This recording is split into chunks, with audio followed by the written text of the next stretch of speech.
So, ayan na nga guys, nagluto-luto tayo ng adobong manok. Ayan. So, hindi ko alam guys kung masarap yung luto ko. Pero syempre, kailangan masarap. Diba? Kasi lahat naman tayo naghahangad na masarap ang ating kinakain.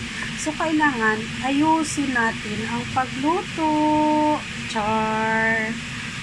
So, ayan na nga guys. Ayan, nilagyan ko siya ng dahon. Ano ba tong dahon na to? Kasi sabi nila kasi pampabango to. Bay leaves ba to? Bay leaves. Ayan. So, ayan siya guys. Ang adobong manok Pinoy na style. Ayan. Mas masarap po talaga kasi yung sariling atin. Diba? So, ayan. Thank you for watching everyone. Ayan ang ating adobo. Adobong lutong Pilipino.